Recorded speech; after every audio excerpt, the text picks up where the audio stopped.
네, 오늘은 시편 128편 1절 여호와에 있는 말씀을 통하여 여호와를 경외하며 라고 하는 주제를 가지고 은혜를 나눠보고자 합니다. 네, 우리는 어떠한 삶을 살 것인가? 누구나 우리는 복을 받기를 원하고 그 형통한 은혜의 그런 삶을 살기를 우리는 다 원하고 있습니다. 그러나 그런 삶을 살기 위해서 어떠한 삶의 선택과 어떠한 태도와 자세를 갖고 살아야 하는지, 그것은 조건이 아닌 하나님께서 그런 자들을 축복하시고 그런 자들을 선대하시는 은혜가 있기 때문인 줄 믿습니다. 옛말에 우리가 마음 먹기 나름이다 라는 말이 있습니다. 우리가 어떤 상황과 환경을 만날지라도 어떠한 태도, 자세를 갖느냐에 따라서 우리의 심리적 변화도 있을 것이고요. 칼 구스타프 융의 마음의 결정론과 같이 우리가 어떤 의식과 태도를 갖느냐에 따라서 그런 것들을 볼 수 있고 그런 삶에서 얻어지는 은혜가 있습니다. 안 된다고 생각하면 안 되는 것들이 수반되어지고요. 된다고 생각하면 될 수 있는 일들이 수반되어집니다. 우리가 어떤 일들을 인색하고 계산적으로 바라보면 계산적 결과물들이 주어지고 끊임없는 방법론들이 주어지겠죠. 그것은 우리가 어떤 마음의 결정을 하느냐에 따라서 어떤 정신과 어떤 태도를 갖느냐에 따라서 자동 수반되어지는 것들입니다. 우리가 하나님 앞에서 하나님을 경외하는 그리고 하나님을 사랑하는 그 뜻대로 살고자 하는 마음의 결정을 가지면 우리의 의식과 우리의 태도와 우리의 정서는 우리의 사고는 그렇게 살 수 있도록 우리에게 방법과 지혜를 제시합니다. 그것을 통합적인 한 주제로 이야기한다라고 한다면 하나님을 경외하는 것입니다. 오늘 시편 128편의 시인은 하나님을 경외하는 것이 얼마나 중요한 것인지 그리고 하나님을 경외하는 자들이 받는 복이 어떤 것인지를 우리에게 설명해 주고 있습니다. 여기서의 경외하다라는 뜻은 히브리어로 야레입니다. 이 야레, 이 형용사는 야레 두려워하다, 경외하다에서부터 유래되었고요. 두려워하는, 경외하는을 의미하기도 합니다. 구약 성경에서 이 단어는 46회 나오는데요. 명사적이고 의미와 형용사적인 의미로 사용되어졌습니다. 우리가 하나님을 두려워하는 것은 두 가지 형태가 있습니다. 하나님의 사랑을 불신하거나 죄 가운데 빠져 있기 때문에 오는 결과적, 심판론적 두려움이 있고요.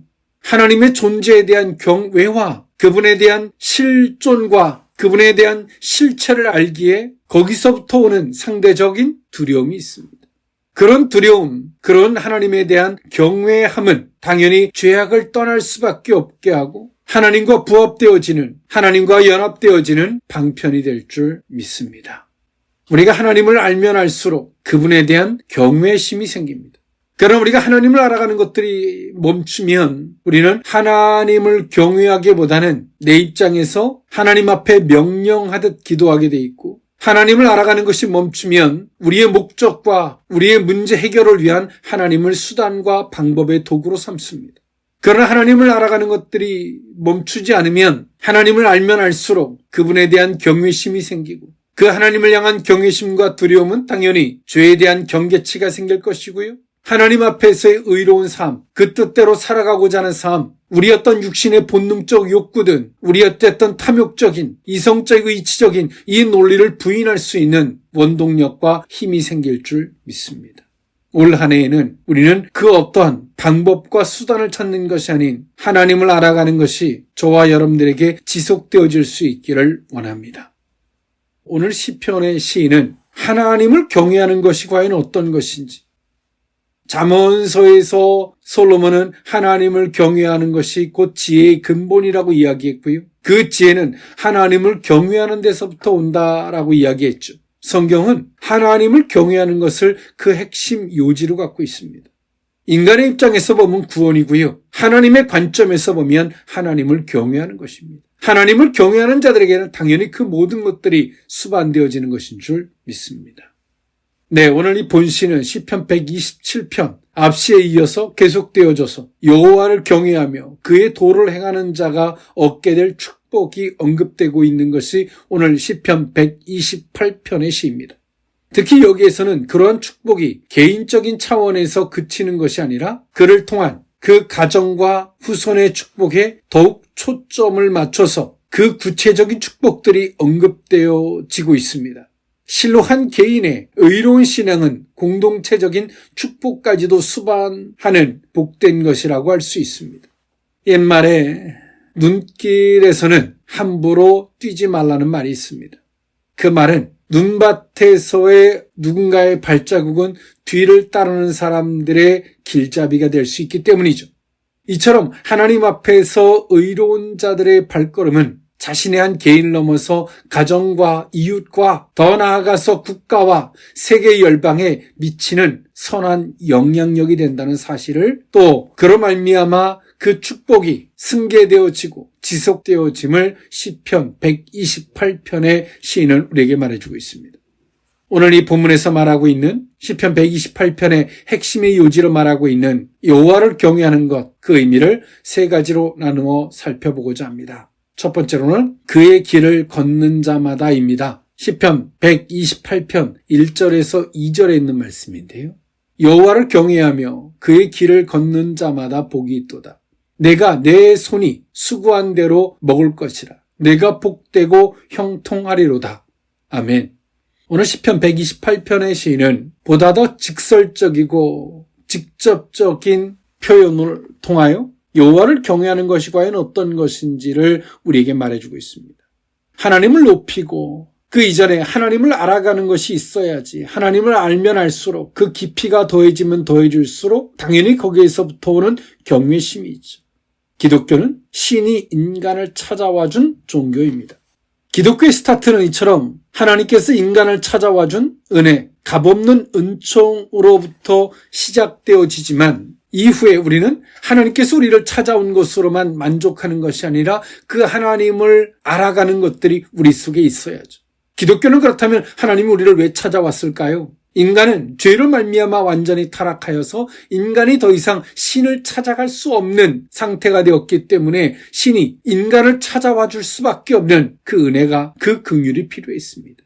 그렇기 때문에 하나님께서 우리를 직접 찾아오셨고 우리에게 그 구원의 은총을 베풀어 주셨습니다.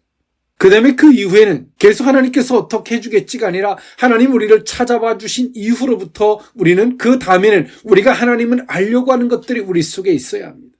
거룩함을 사모함이 있어야 되고 천국은 침노하는 자의 것이라 말씀하셨던 것처럼 하나님을 알면 알수록 그분에 대한 경외심이 생기고 천국을 침노할 수 있는 의식을 갖게 되는 것입니다. 하나님을 진정 경외하는 자들이 하나님을 알아가면 알아갈수록 그 깊이가 더해지면 더해질수록 하나님을 경외함이 생기고 하나님을 경외하는 사람들이 그 다음에 액션이 있습니다. 그것이 뭐냐면 주의 길을 걷게 됩니다. 깊이 하나님을 만나지 못한 자들은 하나님을 경외할 수 없고요. 하나님을 알아가는 것이 깊이가 없으면 하나님을 아는 요만큼과 자신의 탐욕과 욕구가 같이 결합되어진 혼합신앙의 삶을 살게 됩니다. 그러나 하나님을 알면 알수록, 빛이 들어오면 들어갈수록 우리의 어둠은 당연히 사라질 수밖에 없죠. 우리는 자신을 부인하려고 애쓰는 것이 아니라 하나님을 알려고 하는 것이 지속되어지고 깊이가 더해질 때 우리는 그 속에서부터 자신을 부인할 힘이 생기고 죄를 대적할 만한 힘이 생기는 것입니다. 곧 그것이 여호와를 경외하는 것이죠. 그 다음에 여호와를 경외하는 사람들이 나타나지는 현상은, 그 액션은 당연히 그 뜻을 따라서 그 길을 걷게 되어지게 되어 있습니다. 그의 길을 걷는다라고 하는 말은 히브리어로 테레크입니다. 길, 도로, 여행, 태도, 방식을 이야기하는데요. 즉 하나님 앞에서 어떤 태도를 갖고 또 하나님의 그 뜻하심을 따라서 그 길을 걷는 방식을 이야기해 주고 있습니다. 구약 성경에서 이 단어는 굉장히 중요한 단어로서 약 700회에 나오는 단어입니다. 이것은 이처럼 하나님을 알아가는 것들이 깊어지고 지속되어질 때 하나님을 경외하게 되고 하나님을 진정 경외하는 자들은 당연히 자신을 부인할 수 있는, 죄를 대적할 만한 자가 되고 당연히 그들은 죄를 대적할 뿐더러 거기에 멈춰 있는 것이 아니라 그의 뜻을 이행하는, 곧 그의 길을 걷게 되는 자가 된다는 사실입니다. 우리는 하나님을 때론 우리의 문제 해결을 위한 수단과 방법의 도구로 삼을 때가 있습니다.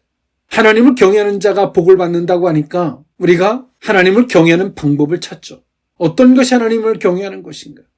그분을 높이다, 존중하다, 그분의 주권을 인정하다, 이런 것들을 찾아서 흉내를 내려고 합니다. 이 모든 것들의 결과는 무엇일까요? 자신의 문제 해결입니다.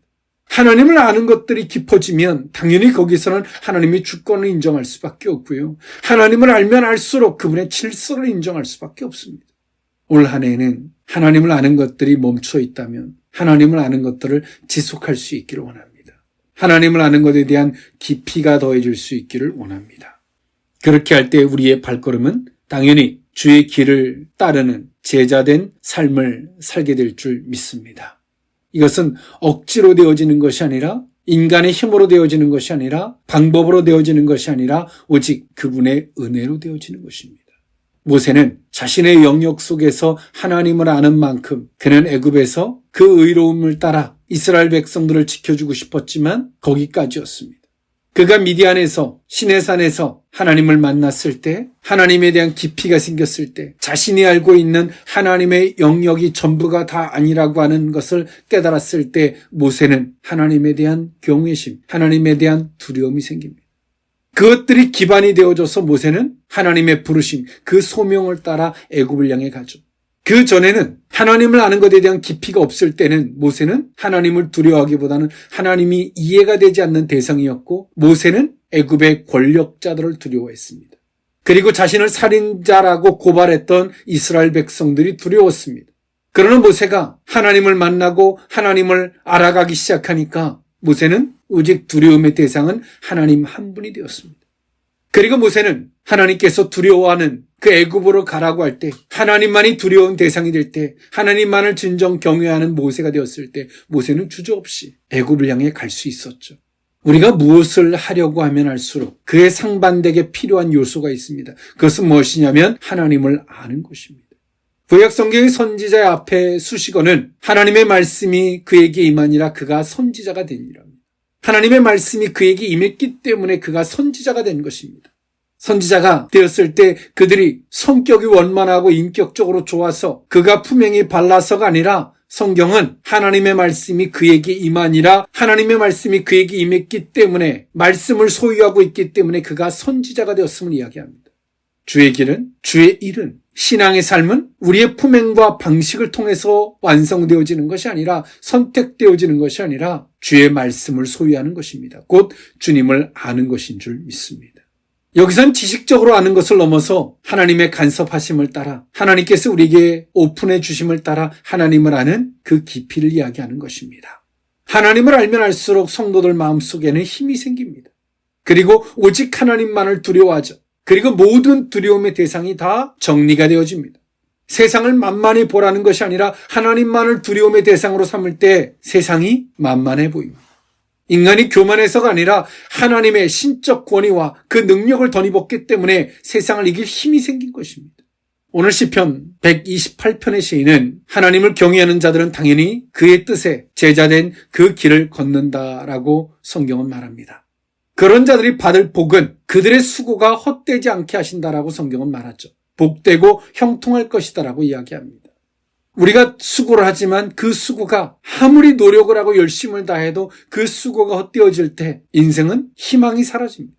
수고에 대한 결실이 아무리 열심을 다해도 그 결실이 없을 때 인생은 좌절할 수밖에 없습니다. 근데 오늘 성경은 말하죠. 하나님을 아는 것에 대한 깊이, 그리고 그것은 곧 하나님을 경외하는 것이고 하나님을 경외하는 자들은 당연히 그의 길을 걷게 되고 주의 길을 따라 걷는 그들의 삶은 수고가 헛되지 않고 결실이 있으며 복되고 형통한 은혜가 뒤따른다라고 이야기합니다. 왜일까요? 하나님에 의한, 하나님을 위한 삶은 그것을 누가 가로막을 수 있을까요? 그 수고가 어떻게 헛되게 그것을 가로막을 수가 있을까요? 이 대자연도 하나님의 주권 안에 있습니다. 그의 뜻을 따라 살고자 하는 자들의 수고 앞에 대자연도 굴복할 수밖에 없죠. 오늘 2025년 우리의 삶이 우리 머릿속에서 나온 삶이 아닌, 우리의 감정에서부터 나온 삶이 아닌, 우리의 과거에서부터 얻어진 트라우마의 삶이 아닌 하나님을 경외하면서부터 나온, 그리고 주의 말씀을 따라가 살아가는 우리의 삶이 될 수 있기를 원합니다. 그래야 할 때 오늘 2025년 우리의 삶은 형통할 것이고 수고가 헛되지 않는 그 복이 임하게 될 줄 믿습니다.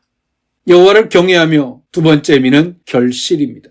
시편 128편 3절에서 4절에 있는 말씀인데요. 내 집 안방에 있는 내 아내는 결실한 포도나무 같으며 내 식탁에 둘러앉은 자식들은 어린 감람나무 같으리로다.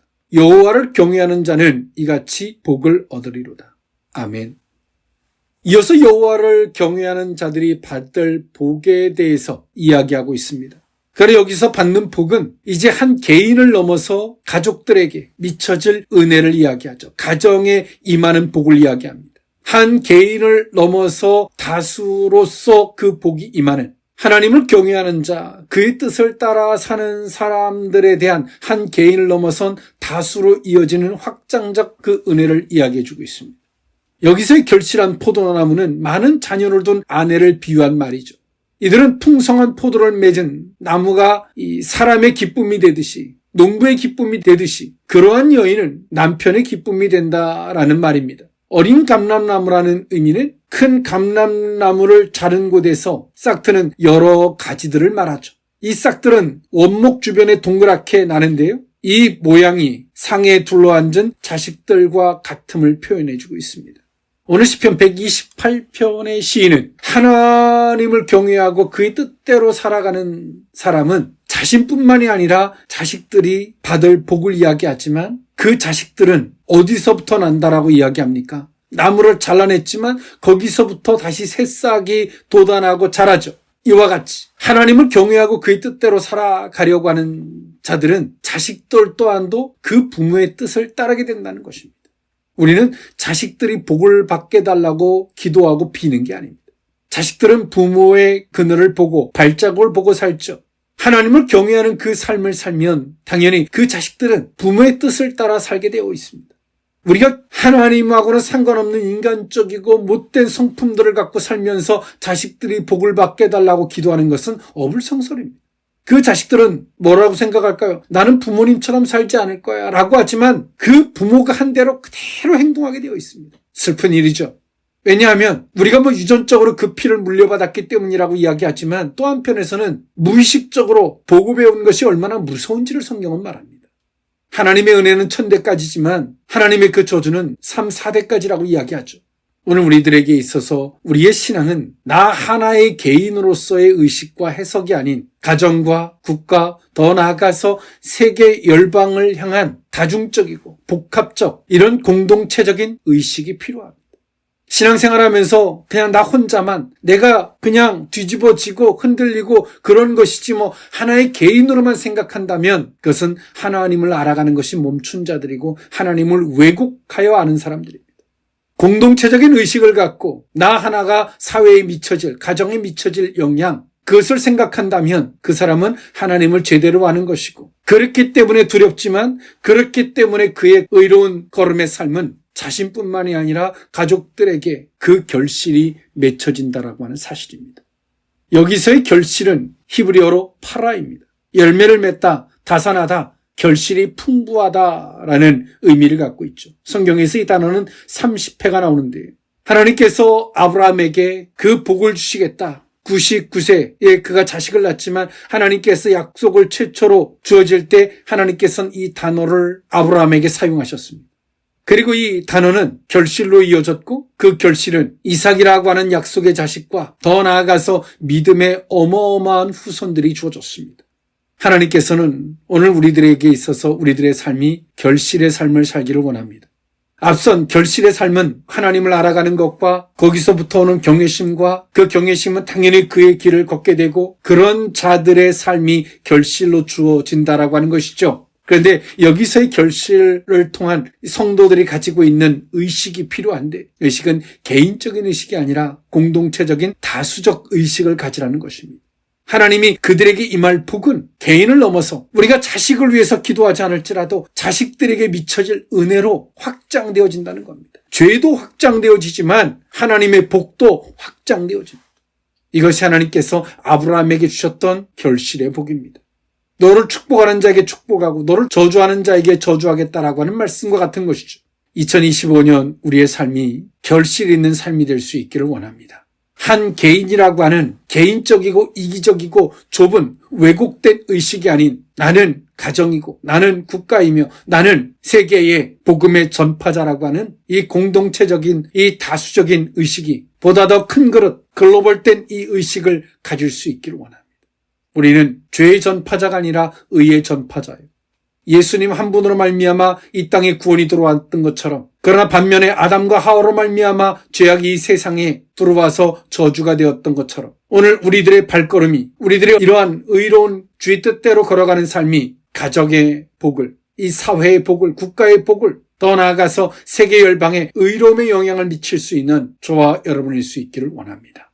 2025년이처럼 확장된 의식을 가질 수 있기를 원합니다. 여호와를 경외하며 마지막 세 번째 의미는 평생의 예루살렘의 번영을 보며입니다. 시편 128편 5절에서 6절에 있는 말씀인데요. 여호와께서 시온에서 내게 복을 주실지어다. 너는 평생에 예루살렘의 번영을 보며 내 자식의 자식을 볼지어다. 이스라엘에게 평강이 있을지어다. 아멘. 오늘 시편 128편의 시인은 여호와를 경외하는 것이 어떤 은혜로 주어질 것인지를 이야기하는데, 이제는 가정이라고 하는 것을 넘어서 자신의 후대까지 지속되어지는, 승계되어지는 그 복을 이야기해주고 있습니다. 놀라운 것이죠. 이처럼 나만 죽으면 끝이 아니라 내 후대로부터 지속되어질 복이라고 하는 사실. 그리고 하나님께서 시온에서 친히 복을 주실진데, 평생에 여기서 예루살렘은 이스라엘 백성들의 수도이기도 하지만 하나님의 성전이 있는 것이고 하나님 앞에 선택받은 자들의 거처이기도 합니다. 이와 같이 하나님 앞에 선택받은 의로운 자들의 공동체, 너는 네 평생에 그것을 보게 될 것이다 라고 이야기해 주죠. 너 하나를 넘어서 선택받은 자들, 그들에게 하나님께서 친히 복을 주는 것을 너는 네 시야로 목격하게 될 것이다. 그리고 더 나아가서 후대에 네 자식의 자식을 볼지어다. 이스라엘에 평강이 있을지어다. 여기서의 평강은 샬롬이지만 여기서의 평강은 하나님께서 그 모든 외세와 그 모든 것들을 친히 막아주시는 성벽이 되어주시겠다라고 하는 말씀입니다. 평안이죠.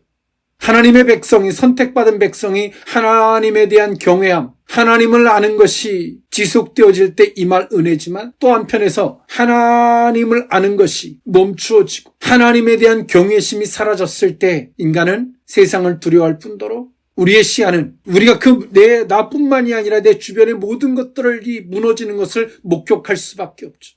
그리고 평강이 아닌 이웃의 외세에 끊임없는 침략을 당할 수밖에 없죠. 그래서 오늘 시편 128편의 시인은 말합니다. 하나님께서 친히 그의 길을 걷는 자들에게 복을 주실 것이고, 그 복은 내 평생에 스스로 목격하게 될 것입니다. 내 자식 후대에까지 그 모든 것들은 이어질 것이고, 하나님은 그들에게 성벽, 보호가 되어 주실 것을 말씀하십니다. 오늘 시편 128편의 핵심은 여호와를 경외함입니다. 새 신년이 되면 우리는 성경 일독을 하기 위해서 성경을 펴들지만 어느 시간이 되면 멈추죠. 성경은 하나님이 누구신가를 우리에게 말씀하시는 겁니다. 하나님이 어떠한 분인지. 그리고 성경은 우리가 지식적으로 알 수밖에 없는 영역이 있지만, 우리가 기도할 때 성경을 보지만 우리가 또한 성령으로 말미암아 기도할 때 성령께서 하나님의 그 깊으신 것까지라도 통달하여 알게 하시는 은혜가 있을 줄 믿습니다. 말씀을 정리합니다. 2025년은 하나님을 아는 것이 우리 속에 멈추어져 있는 것을 다시 지속하는 계기가 되었으면 좋겠습니다. 하나님을 어설프게 알아서 돌연변이 되어 있었던 신앙들, 하나님을 아는 것이 멈추어져서 세상도 두렵고 하나님도 두려운 양신 역사의 삶이었던 삶을 돌이켜서 하나님을 알면 알수록, 하나님을 깊이 알면 알수록 하나님에 대한 경외심과 두려움이 생겨나치고 그의 길을 걷게 되며 그 속에서부터 우리가 구하지 아니한 것까지라도 더해지고 하나님께서 친히 성벽이 되어주시는 이 은혜가, 오늘 시편 128편의 시인이 소개했던 이 은혜가 저와 여러분들에게 주어지는 2025년이 될 수 있기를 원합니다. 기도합니다. 사랑하는 하나님, 2025년은 2024년 그냥 일상생활에서 주어지는 그냥 한 해가 아니기를 원합니다. 특별한 새해가 될 수 있기를 원합니다. 우리의 인생에 있어서 2025년은 평생 잊을 수 없는 전환점이 될 수 있는 획기적인 2025년이 되게 하여 주시옵소서. 그러기 위하여 하나님을 아는 것을 지속해 나가게 하시고, 하나님을 아는 것들이 깊이가 더해질 때 하나님을 경외함과 우리의 삶에 스스로 그의 길을 걷게 되는 이 복된 자리에서 성경의 약속을 이행해 주시는 하나님을 목격하게 하여 주옵소서. 축복하옵고 예수님의 이름으로 기도하옵나이다. 아멘.